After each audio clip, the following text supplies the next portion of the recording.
The cold air bit through the streets of Atlanta with unusual ferocity for a December evening. Lieutenant Sarah Collins adjusted the collar of her uniform jacket and exhaled, watching her breath form a small cloud that dissipated instantly into the amber glow of 1,000 Christmas lights strung along Peachtree Street.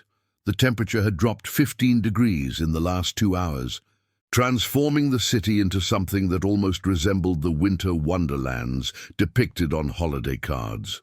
Almost. Atlanta rarely got snow, but tonight it had cold, the kind that made bones ache and fingers go numb inside gloves. Beside her, K-9 Max sat with perfect stillness, his dark eyes scanning the crowd with the intensity of a predator surveying territory. His breath came in steady puffs, and his ears rotated like satellite dishes, picking up sounds that human ears could never detect. The Belgian Malinois was a study in controlled power, every muscle beneath his tan and black coat ready to spring into action at a moment's notice. Sarah checked her watch. 7:43. The parade had been rolling for nearly an hour, and the Hartwell Banking Group's signature float, the grand finale, featuring a gilded sleigh and a corporate Santa, was scheduled to arrive in approximately 12 minutes. She had been assigned to this detail as a courtesy, a favor to the mayor's office, which wanted visible police presence at the city's most prestigious corporate holiday event. The annual Peachtree Corporate Christmas Parade was not for families with excited youngsters clutching candy canes. This was Atlanta's elite gathering, where executives in cashmere coats clinked champagne flutes and discussed quarterly earnings while pretending to enjoy the festive atmosphere. The crowd pressed against the metal barricades, a sea of designer suits, expensive perfumes, and the artificial laughter of people who spent more on a single bottle of wine than most Americans earned in a week. Sarah had worked enough of these events to recognize the type. The forced smiles, the calculating eyes, the way they looked through service workers and police officers as if they were furniture. Max's ears suddenly pricked forward. A low sound emanated from his chest, barely audible above the parade music and crowd noise. Sarah's hand dropped to the leash, her senses sharpening. She had learned long ago to trust that sound. Max did not react without reason. She followed his gaze toward a cluster of people near a champagne station. Nothing seemed out of place. Men and women in evening wear, laughing, drinking, checking their phones. But Max's attention remained fixed, his body tense. Then the moment passed. Whatever had triggered his interest seemed to fade, and Max relaxed slightly, though Sarah noticed his nostrils continued to work the air. She made a mental note of the location and the faces she could see. 7 years of partnership had taught her that Max's instincts were rarely wrong, only sometimes premature. The parade floats continued their slow procession down the avenue. Each one represented a major Atlanta corporation, decorated with excessive amounts of lights, tinsel, and animatronic displays that probably cost more than Sarah's annual salary. The crowd applauded politely, more interested in being seen at the event than actually watching the spectacle. Sarah's radio crackled. Dispatch reported all units in position, no incidents. The evening was proceeding exactly as planned. Boring, safe, routine. She should have known better than to think that word. At 7:51, the Hartwell Banking Group float turned onto Peachtree Street from the staging area. It was, by any measure, the most elaborate construction in the parade, a massive golden sleigh pulled by mechanical reindeer with glowing red eyes, carrying a figure dressed as Santa Claus who waved with mechanical precision to the crowd. The sleigh itself was covered in what appeared to be actual gold leaf, and the company's logo was emblazoned on the side in letters that probably cost $50,000 each. The crowd's energy shifted. This was the float everyone had been waiting for. Hartwell Banking Group was Atlanta's largest financial institution, and its executives controlled more wealth than some small nations. Being seen applauding their float was practically a professional obligation for anyone hoping to do business in the city. Sarah watched the spectacle with practiced detachment. She had never trusted banks, never trusted the men in expensive suits who smiled while they foreclosed on homes and destroyed lives with a signature. But that was not her concern tonight.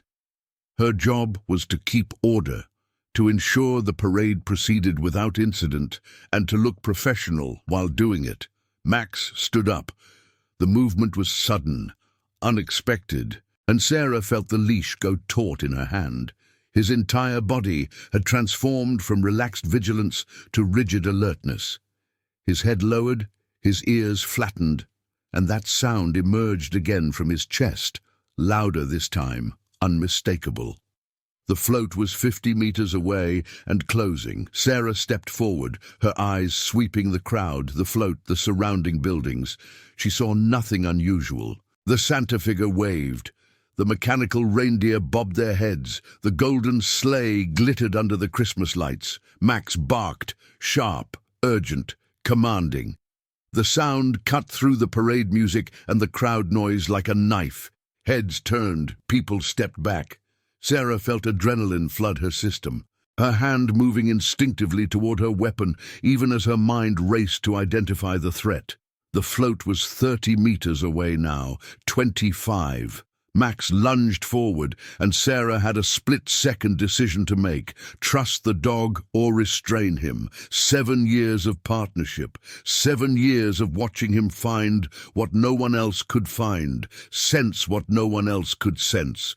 She released the leash. Max exploded toward the float, his powerful legs propelling him through the gap in the barricade with explosive speed. Sarah was right behind him, shouting for the crowd to clear, her badge held high.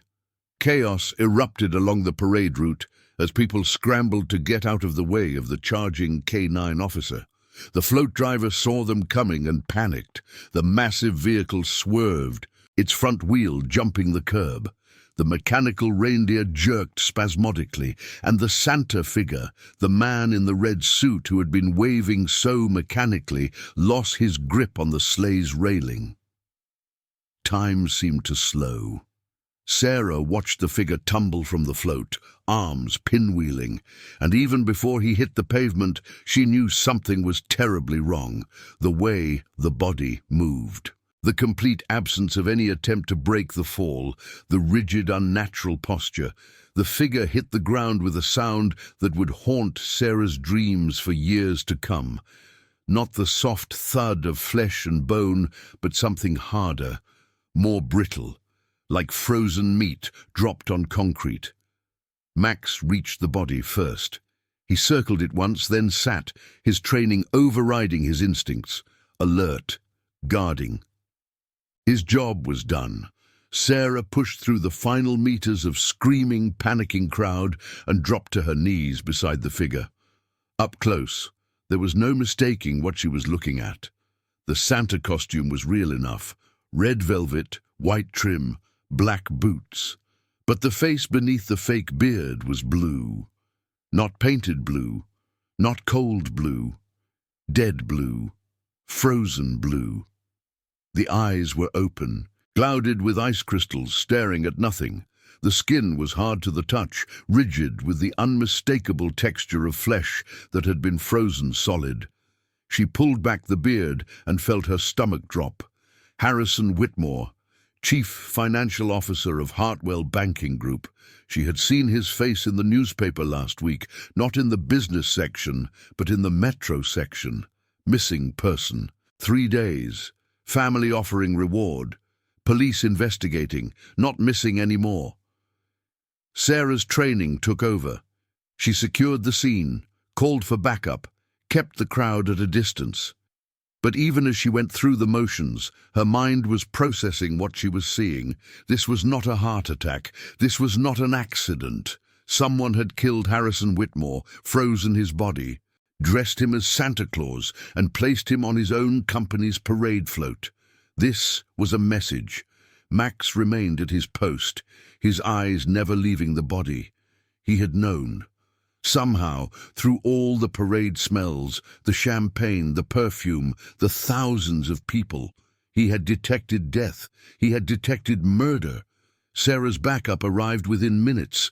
Patrol cars, ambulances, detective units. They descended on Peachtree Street like locusts, transforming the festive parade route into a crime scene. The remaining floats were stopped, the crowd was pushed back, and the golden sleigh with its mechanical reindeer sat abandoned in the middle of the street, its festive lights still blinking in obscene cheerfulness. Detective Marcus Webb was the first investigator on scene. He was a 20-year veteran of Atlanta homicide, a man with a face like weathered leather and eyes that had seen too much. He took one look at the frozen body and muttered something under his breath that Sarah chose not to hear. She briefed him on what had happened. Max's alert, the float swerving, the body falling, the discovery.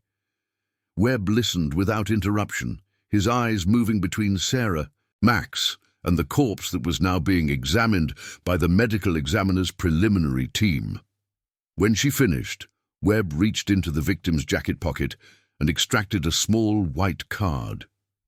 His face went pale as he read it, and without a word, he held it up for Sarah to see, red letters on white cardstock, elegant calligraphy. The words were simple and devastating. The first Christmas present. More will come. Sarah felt the cold air bite deeper than before. This was not a murder. This was an announcement. This was a promise. The next 3 hours were chaos. The parade was officially cancelled. The Hartwell Banking Group executives who had been preparing to celebrate their company's showcase moment were now being interviewed by police, their champagne-fueled confidence replaced by genuine terror. The mayor's office was in full damage control mode, and the media had descended on Peachtree Street with the feeding frenzy of sharks who had smelled blood. Sarah and Max remained at the scene, providing statements, answering questions, watching the organized chaos of a major crime investigation unfold. But even as she fulfilled her obligations, her mind kept returning to that moment when Max had first alerted. The cluster of people near the champagne station, the faces she had seen. Had one of them been watching, waiting, enjoying the anticipation of what was about to happen? It was nearly midnight when Detective Webb found her again. The body had been removed, the evidence had been collected, and the golden sleigh was being loaded onto a flatbed truck for forensic examination. Webb looked 10 years older than he had 3 hours ago. "The medical examiner has a preliminary finding," he said. "Whitmore has been dead for at least 72 hours. Cause of death appears to be hypothermia, but there are ligature marks on his wrists and ankles. He was restrained, probably locked in some kind of industrial freezer and left to die slowly." Sarah absorbed this information. 72 hours meant he had been killed almost immediately after his disappearance was reported.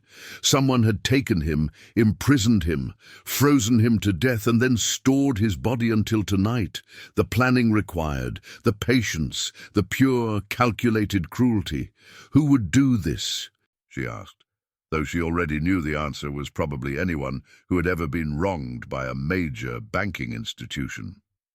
The list of potential suspects was probably longer than the parade route. Webb shook his head. "We are pulling Whitmore's files. Financial records, business dealings, personal life. But this kind of thing," he gestured at the scene. At the abandoned decorations and the yellow crime scene tape and the lingering smell of frozen death. "This is not random. This is personal. This is revenge." Sarah looked at Max, who had finally relaxed from his alert posture and was sitting at her feet, tongue lolling, apparently satisfied that his job was done. "Good boy," she thought. "You found him. Now we have to find who did this." The call came at 4 in the morning. Sarah was at the precinct, running on coffee and adrenaline, trying to stay useful despite having technically been off duty for hours. Webb's voice on the phone was tight with controlled urgency. "We have another one." 20 minutes later, Sarah and Max were standing in the parking garage of the Hartwell Banking Group's corporate headquarters. The building was a tower of glass and steel in Midtown, the kind of structure that seemed designed to intimidate anyone who approached it. The parking garage was underground, accessible only by key card, monitored by security cameras, none of which had prevented someone from leaving a gift. The body was positioned in the passenger seat of a Mercedes S-Class, one of the reserved spots near the executive elevator. Like Whitmore, the victim was frozen solid, dressed in holiday attire, this time an elf costume, complete with pointed hat and curled shoes. The face was distorted by ice, but Sarah recognized him from the company website photos that detectives had been reviewing all night. Theodore Marsh, Chief Operations Officer, second in command to the CEO himself, and in his rigid, frozen hand, another card. Same calligraphy, same chilling message. The second present. Have you been naughty or nice? The security footage showed nothing. The cameras had experienced a mysterious glitch between 2 and 3 in the morning, recording nothing but static. The key card logs showed no unauthorized access. Whoever had done this had the knowledge and capability to bypass one of the most sophisticated security systems in the city. This is inside, Webb said, stating the obvious. Someone with access. Someone who knows this building, these people, these systems. Sarah studied the scene, the positioning of the body, the costume, the card. There was a theatrical quality to it, a deliberate stagecraft that spoke to ego as much as rage. Whoever was doing this wanted an audience, wanted to be admired, wanted Hartwell Banking Group to feel terror creeping through their ranks like frost through flesh. Max circled the Mercedes twice, then sat and looked at Sarah. His job here was simple: confirm death, which was obvious, and check for additional threats, which there were none. But his eyes held a question she could not answer. What now? What now indeed? The CEO of Hartwell Banking Group was a man named Vincent Hartwell III, grandson of the company's founder, and the living embodiment of inherited wealth and privilege. He was 57 years old, silver-haired, perpetually tanned, and according to everyone who had ever worked with him, utterly ruthless in business dealings. He had built the company into a financial empire through a combination of aggressive acquisitions, strategic lobbying, and a willingness to exploit every loophole in banking regulations. He was also, Sarah observed, when she met him later that morning, terrified. The meeting took place in Hartwell's corner office on the 42nd floor, a space larger than most apartments and decorated with the kind of art that cost more than houses. Hartwell sat behind his desk like a king on a threatened throne, flanked by lawyers and security consultants and a public relations team that looked like they had not slept in days. Sarah was there because Webb had requested her presence. Max had found the first body. Max had been the first to sound the alarm. In the strange logic of high-profile cases that made her relevant, even though K-9 officers typically had no role in homicide investigations. "Someone is killing my executives," Hartwell said, his voice carrying the ragged edge of a man who was accustomed to controlling everything and was now discovering the limits of that control. "Two of my most senior people. Murdered, displayed like some kind of sick joke." Webb remained professionally neutral. "We are pursuing every lead, Mr. Hartwell, but we need information. Is there anyone who might have a grudge against your company? Any recent conflicts, lawsuits, terminations?" Hartwell laughed, but there was no humor in it. "Detective, we are a major financial institution. We have enemies everywhere. We foreclose on properties. We deny loans. We make decisions that affect thousands of lives every day. The list of people who hate us could fill a stadium." "Then we need that list," Webb said. "Every threat, every lawsuit, every complaint, everything." The lawyers exchanged uncomfortable glances.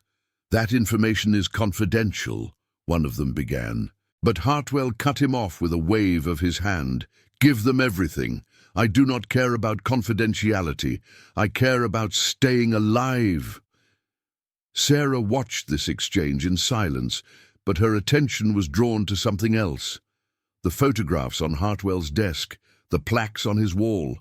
the awards and accolades that decorated every surface, and among them, a framed newspaper clipping that seemed out of place among the celebrations of corporate success. She stepped closer to examine it. The clipping was from 5 years ago, a small article about a charity event, but the photograph showed Hartwell shaking hands with a young man in a suit, both smiling for the camera. The caption read, "Vincent Hartwell III congratulates James Mercer, winner of the Hartwell Foundation Scholarship." "Mr. Hartwell," Sarah interrupted the ongoing discussion between Webb and the lawyers. "Who is James Mercer?" The room went quiet. Hartwell's face underwent a subtle transformation, a flicker of something, recognition, discomfort, perhaps fear, before his executive mask slid back into place. He was a scholarship recipient. "We fund educational opportunities for promising young people. Mercer was one of our success stories. Brilliant mind for finance." "Was?" Hartwell hesitated. "He worked for us for a while. It did not work out." Webb had noticed the shift in atmosphere. "What happened to him?" The lawyers stirred, but Hartwell waved them off again. "There was an incident about 2 years ago. Mercer discovered some irregularities in one of our investment portfolios. He made accusations, serious accusations. We investigated internally and found no wrongdoing. When Mercer refused to accept our findings, we had no choice but to terminate his employment." Sarah felt Max press against her leg, the dog sensing the tension in the room. "What kind of accusations?" Hartwell's jaw tightened. "He claimed we were running a fraudulent scheme, that we were bilking our institutional clients out of hundreds of millions of dollars. It was nonsense, the ravings of a disgruntled employee. And where is James Mercer now?" Silence. The lawyers looked at each other. Hartwell looked at his desk. "We do not know," he finally admitted. "After his termination, he filed complaints with regulators. The SEC investigated and cleared us completely. Mercer appealed, lost, appealed again, lost again. The last I heard, he had lost everything. His career, his reputation. His wife left him. He dropped off the grid about 18 months ago. Webb was already pulling out his phone. "I need everything you have on James Mercer. Employment records, complaints filed, investigator reports, last known address, everything." Sarah continued to study the photograph. Mercer had a young face, eager, ambitious. The kind of face that believed hard work and talent would be rewarded. The kind of face that had not yet learned how the world really worked. She had seen that face before, she realized. Not the same features, but the same expression. The look of someone who had trusted the system and been destroyed by it. She had seen it on the faces of whistleblowers, of activists, of anyone who had ever tried to fight power and lost. If Mercer was behind this, he was not just seeking revenge. He was seeking justice, his version of it anyway. The investigation expanded rapidly over the next several hours. FBI involvement was requested due to potential federal banking violations. The SEC reopened their files on the Mercer complaints. Atlanta PD put together a task force that included homicide, cybercrime, and Sarah's K-9 unit, an unusual addition that Webb insisted upon. She did not question the reasoning. Max had proven himself valuable, and Webb was not a man who dismissed useful resources based on protocol. The background on James Mercer painted a picture of a brilliant young man systematically destroyed by the institution he had tried to expose.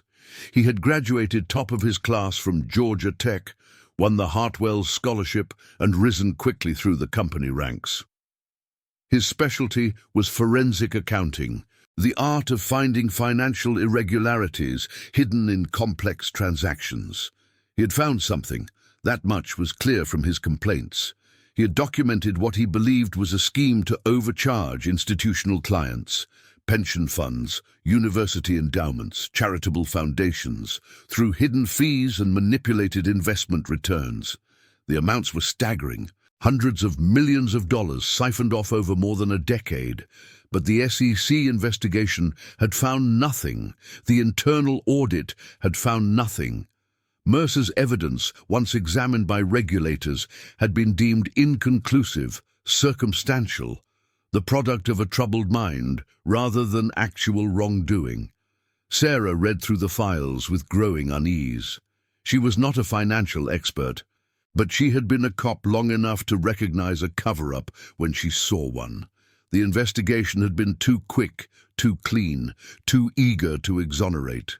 Someone had made this go away. And now James Mercer was making it come back. His last known address was an apartment in a working-class neighborhood southeast of the city. The building superintendent confirmed that Mercer had lived there until about 18 months ago, when he had simply stopped paying rent and disappeared. He had left behind most of his possessions, including boxes of documents that the superintendent had thrown away after holding them for the legally required period. The trail went cold after that. No credit card activity, no bank account transactions, no driver's license renewal, no utility bills, no employment records. James Mercer had effectively ceased to exist. But someone with his skills, Sarah realized, would know exactly how to disappear. He would know how to create new identities, how to move money without leaving traces, how to operate in the shadows of the financial system he had once served. The third body was discovered at noon the following day. This time the staging was more elaborate. The victim was found in Centennial Olympic Park, positioned on a bench directly in front of the holiday ice skating rink. He was dressed as a snowman, complete with carrot nose and coal buttons, frozen solid, in a seated position that suggested someone peacefully enjoying the view. Except his eyes were open, and his face, once the costume was removed, revealed another senior Hartwell executive, Lawrence Chen, Chief Technology Officer, responsible for the company's cybersecurity and digital infrastructure. The card in his pocket maintained the pattern. The third present. Do you see the pattern yet? The media had the story now. There was no containing it. Frozen executives' terror grips. Atlanta dominated every headline, every news broadcast, every social media feed. The Hartwell Banking Group's stock price had plummeted 30%. 3 senior executives dead in less than 48 hours, all frozen, all displayed in public locations, all accompanied by taunting messages. And the killer was not finished. The messages made that clear. This was a list, a Christmas list, and someone was checking it twice. Vincent Hartwell III was moved to a secure location, a private estate outside the city, surrounded by armed guards and surveillance equipment. The remaining Hartwell executives were offered similar protection, though not all of them accepted. Some fled the city entirely, others hired their own security. The company's operations ground to a halt as fear paralyzed the executive ranks. Sarah and Max were assigned to the protective detail at Hartwell's estate. It was not a typical K-9 assignment, but Webb argued that Max's proven ability to detect the victims made him a valuable early warning system. If the killer came for Hartwell, Max might sense it before any alarm system could. The estate was everything Sarah expected from a man of Hartwell's wealth. 20,000 square feet of marble and mahogany, surrounded by manicured grounds that stretched to a private lake. The security team included former military and federal agents armed with weapons that probably cost more than Sarah's car. And yet, despite all of this protection, Hartwell was afraid. Sarah saw it in the way he moved, the way he jumped at sudden sounds, the way he refused to go near windows. The man who had commanded an empire was reduced to a prisoner in his own fortress. On the second night of the protective detail, Hartwell summoned Sarah to his study. It was a room lined with books that had probably never been read, filled with furniture that was meant to impress rather than comfort. He was drinking whiskey, and from the unsteadiness of his hands, it was not his first glass. "You are the one with the dog," he said. "The one who found Harrison?" "Yes, sir." He gestured for her to sit. She remained standing. Max sat at her feet, watching Hartwell with the calm, assessing gaze of an apex predator. Hartwell stared at the dog for a long moment. Remarkable animal, knew something was wrong before anyone else, before any alarm, any camera, any computer. That is what he is trained to do. Hartwell nodded slowly, then took another drink. "I have been thinking about James Mercer, about what he said, what he claimed we did." Sarah waited. She had learned that silence was often the best interrogation technique. People filled silence with truth when they grew uncomfortable. "He was right," Hartwell said finally. The words came out in a rush, as if they had been held back too long. Everything he said was true. The scheme, the hidden fees, the manipulation, all of it. "We have been stealing from our clients for 15 years. Sarah felt her stomach tighten. "Why are you telling me this?" "Because I am going to die," Hartwell's voice cracked. "We all are, everyone involved. And I need someone to know the truth. Someone who is not a lawyer or a banker or a politician. Someone who might actually give a damn." He set down his glass and looked at her with eyes that had lost all pretense of power. "There were 7 of us. 7 executives who knew about the scheme and profited from it. Harrison, Theodore, Lawrence, they were 3. There are 4 more. 4 more names on the list. Who are the others?" Hartwell closed his eyes. Richard Vance, Chief Legal Officer. Patricia Simmons, Head of Institutional Relations. David Burke, Managing Director of Investment Operations. And me. Sarah processed this information. 4 remaining targets, including Hartwell, are Vance, Simmons, and Burke under protection? Yes, we scattered them to different locations, different security details. But it will not matter.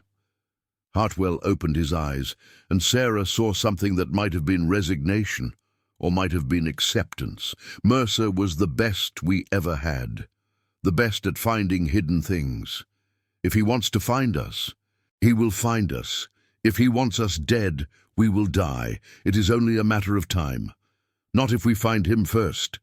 Hartwell laughed bitterly. "Find him? He disappeared 18 months ago. No one has seen him since. For all we know, he is not even in Atlanta. He could be orchestrating this from anywhere in the world." Sarah thought about this. 3 bodies, all frozen. All positioned in specific public locations. That required physical presence. That required local knowledge. That required access to facilities capable of storing bodies at extreme temperatures. "He is here," she said. "He has to be.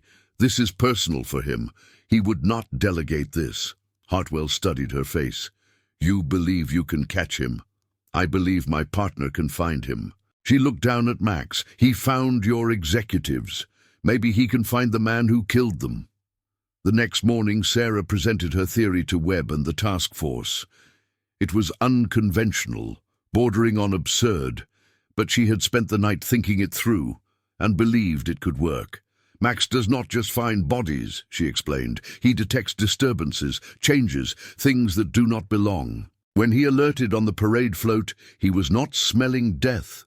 The body was frozen, which limits decomposition odors.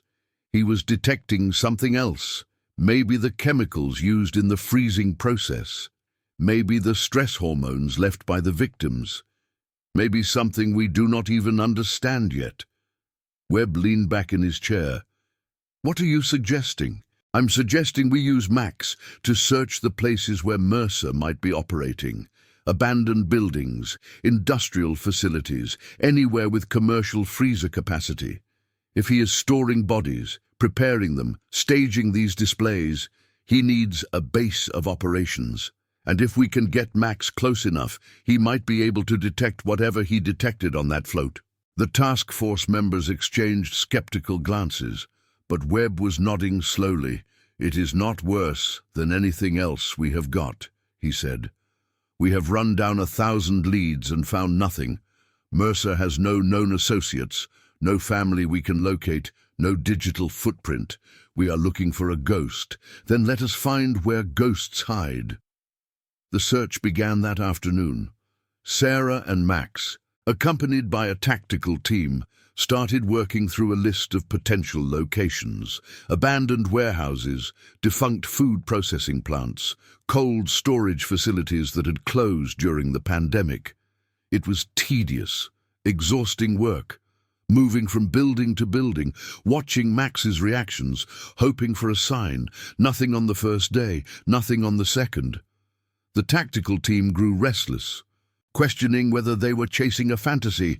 But Sarah persisted. She had seen Max work miracles before. She had learned to trust the process. On the third day, they arrived at an old meatpacking plant on the industrial south side of the city. The facility had been closed for more than a decade, its windows boarded, its loading docks rusting, its parking lot overgrown with weeds. It was the kind of place that urban explorer S photographed and homeless people sheltered in, forgotten infrastructure from an era when Atlanta's economy looked very different. Max's behavior changed the moment they approached the building. His posture shifted, his nose working the air with increased intensity. He did not alert, not the sharp, definitive signal that indicated an immediate find, but something in his demeanor told Sarah they were close. She signaled the tactical team. Slow approach, quiet entry. They found a way in through a loading dock door that had been recently oiled, its hinges moving silently where others were rusted solid. Inside, the meatpacking plant was exactly what Sarah expected. Abandoned machinery, empty processing floors, the lingering smell of old blood and decay. But as they moved deeper into the facility, following Max's nose, something changed. The temperature dropped. Not the cold of an unheated building in December. This was colder, much colder. Industrial cold. Max led them to a heavy steel door at the back of the facility.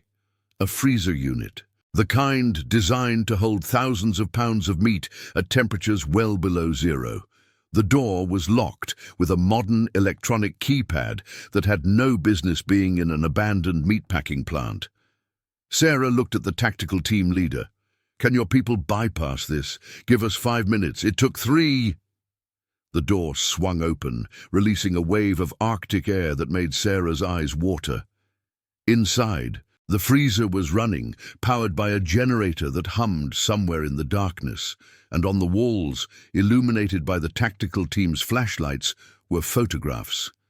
Dozens of photographs, hundreds maybe, all of them showing Hartwell Banking Group executives, board meetings, golf outings, charity events, personal moments captured from distances that suggested long-range surveillance. And in the center of the freezer, hung from meat hooks like sides of beef, were 2 more bodies, frozen solid, still wearing their business attire: Richard Vance, Patricia Simmons.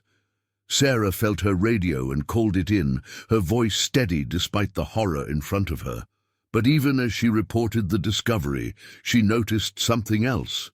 A workstation in the corner of the freezer, computer equipment, files, and on the desk a photograph that was different from all the others. It showed James Mercer shaking hands with Vincent Hartwell III.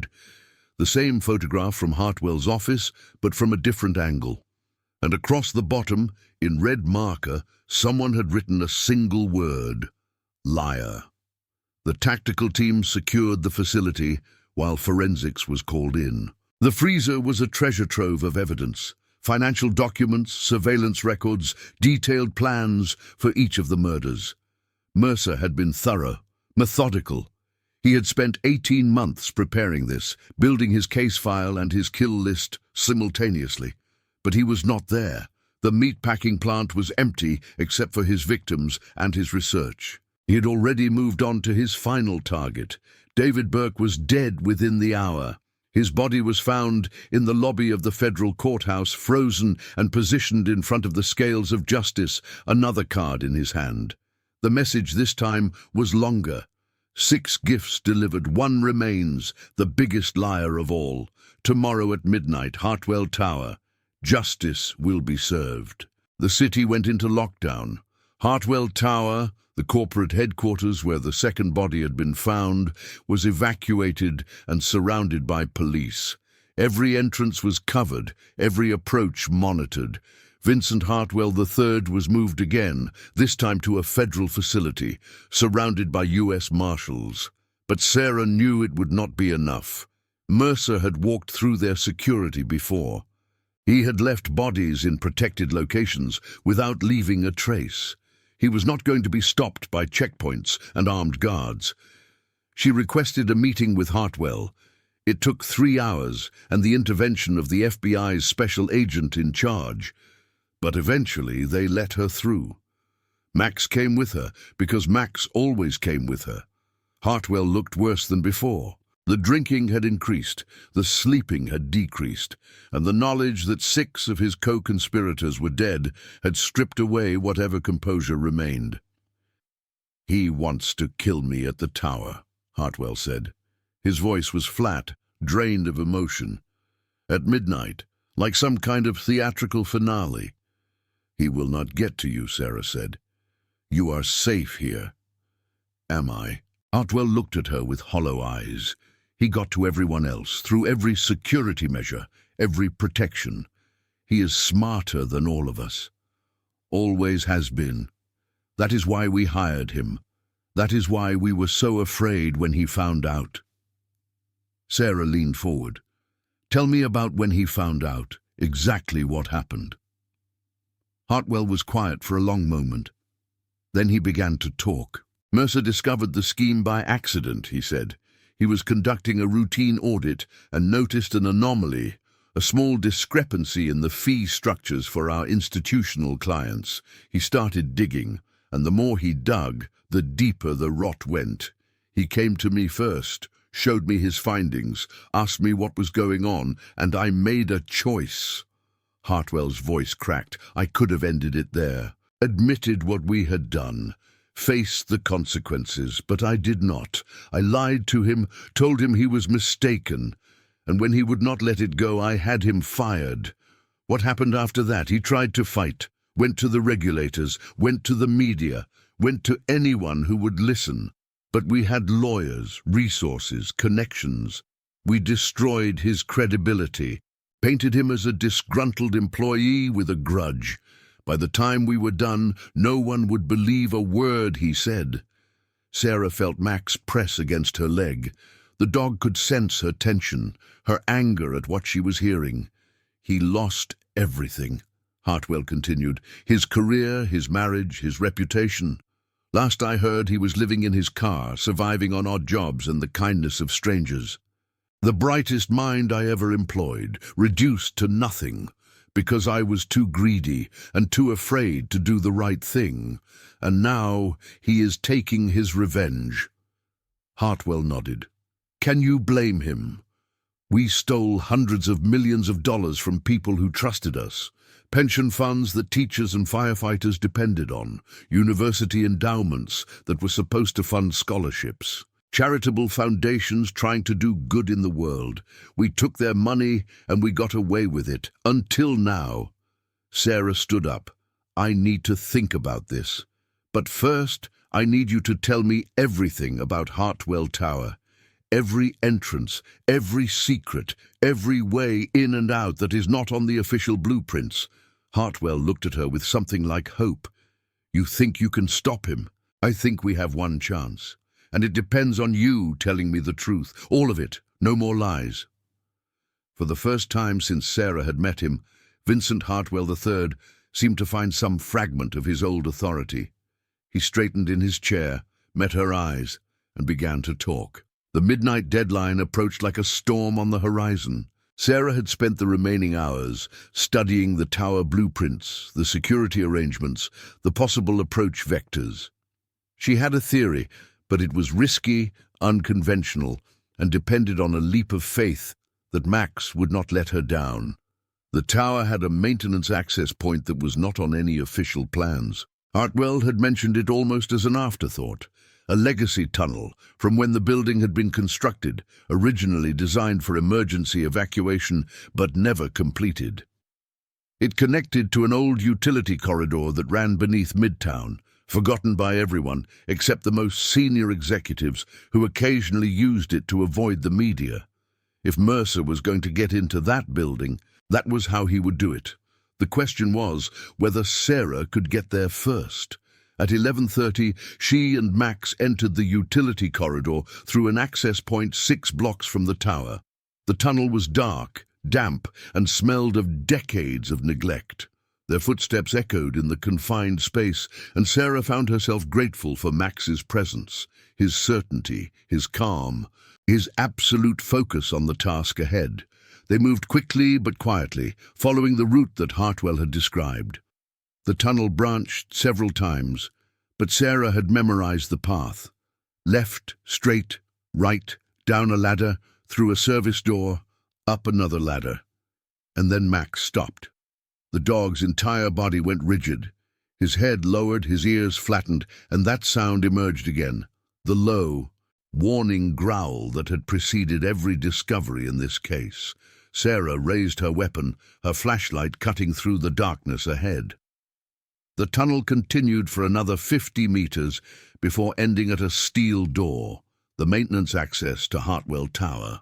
Standing in front of that door, barely visible in the beam of her flashlight, was a man. He was thin, gaunt even, with the hollow cheeks and shadowed eyes of someone who had not slept properly in months. His clothes were practical: dark jacket, work boots, gloves. In his hands, he held a container that Sarah recognized from the meatpacking plant, a portable cooling unit, the kind used to transport organs for transplant. Or bodies, she realized. Small bodies, preserved bodies, evidence. James Mercer looked at her without surprise, as if he had been expecting this exact confrontation. His eyes moved from Sarah to Max and back again. "The dog from the parade," he said. His voice was calm, educated, tired. "I was wondering when you would catch up." Sarah kept her weapon trained on him. "James Mercer, you are under arrest for the murder of Harrison Whitmore, Theodore Marsh, Lawrence Chen, Richard Vance, Patricia Simmons, and David Burke." Mercer smiled slightly. "Murder, is that what we are calling it? I thought it was justice. Put down the container, get on your knees, hands behind your head."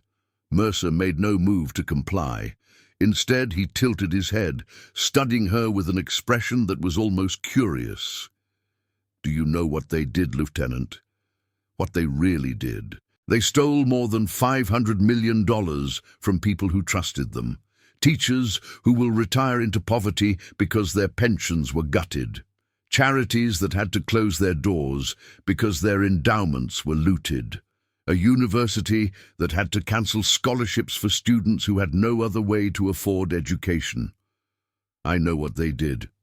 Sarah's voice was steady. "And there are legal ways to hold them accountable." "Legal ways?" Mercer laughed bitterly. "I tried the legal ways. I spent 2 years trying the legal ways. Do you know what happened? The regulators looked at my evidence and decided it was insufficient. The media looked at my story and decided it was not sexy enough. The courts looked at my appeals and decided I had no standing. So you decided to become judge, jury, and executioner. I decided to make them understand what it feels like, to be powerless, to be trapped, to watch your life slip away while the people responsible face no consequences." Sarah felt Max trembling beside her, the dog's instincts screaming at him to act, but his training holding him in check. "Easy, boy. Easy. There is one name left on your list," she said. "Vincent Hartwell. He is not here. He is in federal custody, surrounded by U.S. Marshals. You will never get to him." Mercer's smile widened. "You think I need to get to him? You think this was ever about killing him with my own hands?" "What do you mean?"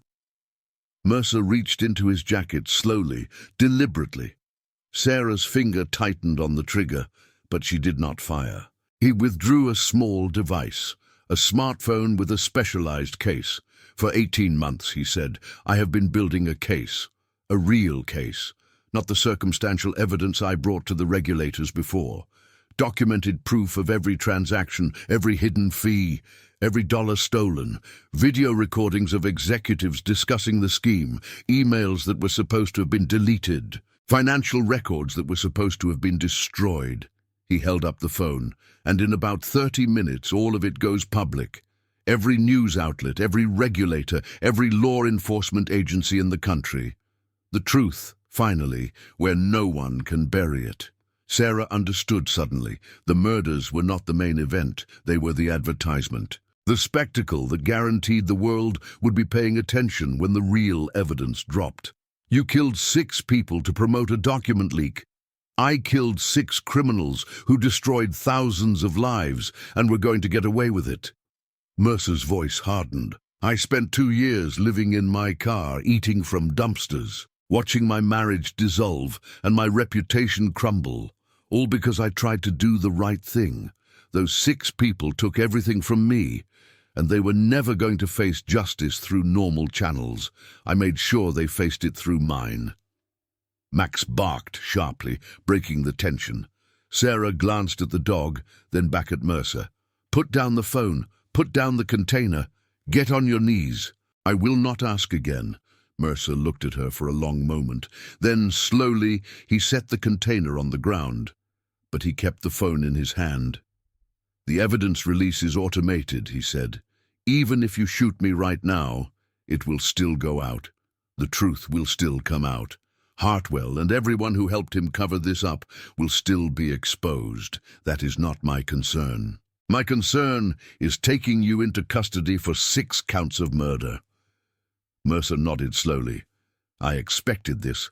I knew when I started that it would end one of 2 ways, either in a cell or in a grave. I made my peace with both outcomes a long time ago. He began to lower himself to his knees, his movements slow and deliberate. But just as his knee touched the ground, his hand moved, a quick, sudden motion toward his jacket. Max reacted before Sarah could process what was happening. The Belgian Malinois launched himself at Mercer, 70 pounds of muscle and teeth covering the distance in a heartbeat. He hit Mercer in the chest, driving him backward, pinning him to the ground with savage efficiency. Sarah was there a second later, her weapon still trained on Mercer's head, her free hand grabbing his arm and wrenching it away from whatever he had been reaching for. She found it quickly, a small pistol tucked into an inside pocket. Suicide by cop, she realized. He had planned to force her to shoot him, the final dramatic act in his theatrical revenge, but Max had denied him that ending. The dog stood over Mercer's prone form, teeth bared, a low growl rumbling in his chest. His eyes never left the man beneath him, and Sarah knew that one word from her would unleash a violence that Mercer would not survive. She did not give that word. Instead, she cuffed Mercer's hands behind his back, secured his weapon, and called for backup. The cavalry arrived within minutes, tactical teams pouring through the tunnel, federal agents, detectives, paramedics. The scene devolved into controlled chaos, and through it all, James Mercer lay on the cold concrete floor, with a Belgian Malinois standing guard over him. When they finally pulled Mercer to his feet, he looked at Sarah with an expression she could not quite read. It was worth it, he said, all of it, every day of planning, every night of freezing, every body I had to move and dress and position. They thought they were untouchable. They thought their money and their lawyers and their connections made them gods. I showed them they were mortal. I showed them they could bleed. Sarah watched as federal agents led him away. She did not respond. There was nothing to say. The document release happened exactly as Mercer had promised. At midnight, as if triggered by the deadline he had set for his confrontation with Hartwell, hundreds of files appeared simultaneously on news websites, financial blogs, and regulatory databases around the world. The evidence was damning. Irrefutable proof of fraud on a scale that made headlines for weeks. Vincent Hartwell III was arrested the following morning.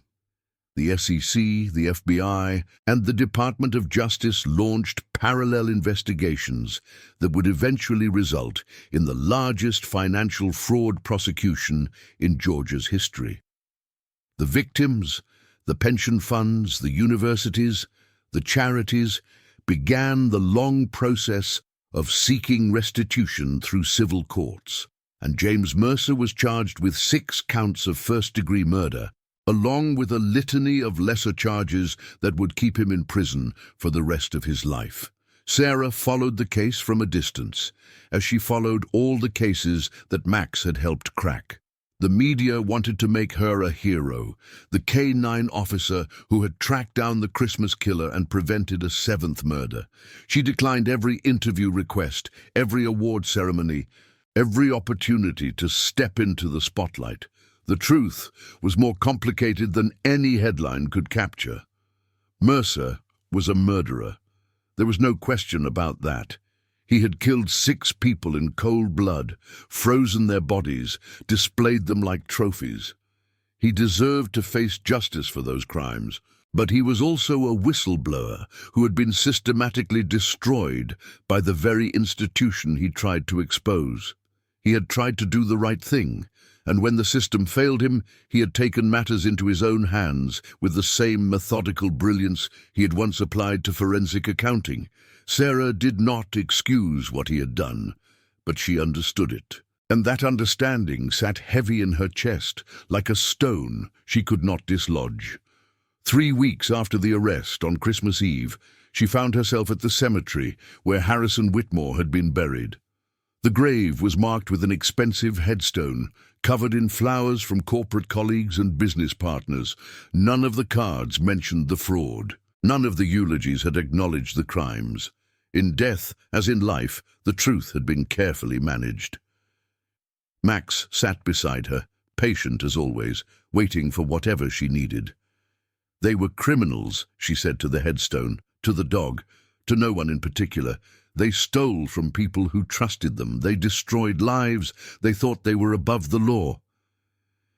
She was quiet for a moment, watching her breath form clouds in the cold air. But they did not deserve to die like that. No one deserves to die like that. Max pressed his head against her thigh, offering comfort in the only way he knew how. Sarah scratched behind his ears, grateful for the simple honesty of his presence. "Come on, boy, let us go home." They walked back to the car together, human and K-9, partners in every sense that mattered. The Christmas lights of Atlanta glittered in the distance, a city trying to move past the nightmare of the past weeks. The corporate parade would return next year, sanitized and safe, with new executives waving from new floats as if nothing had ever happened. But Sarah would remember. She would remember the frozen bodies and the taunting cards and the brilliant broken man who had decided that justice was worth any price.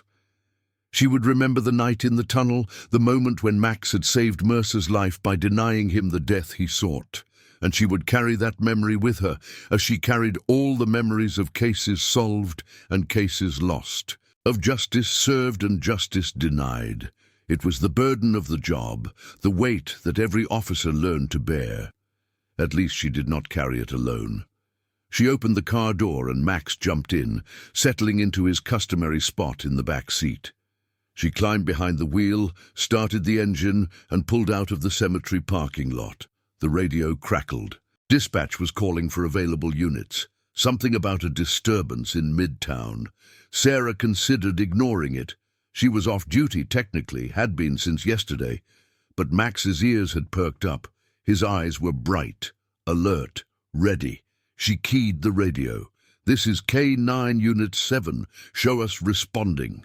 The city lights stretched out before them, full of crimes and criminals, victims and survivors, stories waiting to be uncovered. Tomorrow there would be new cases, new challenges, new moments when instinct and training would mean the difference between life and death. For tonight, though, there was only the road ahead and the partner beside her. Human and K-9, lieutenant and dog.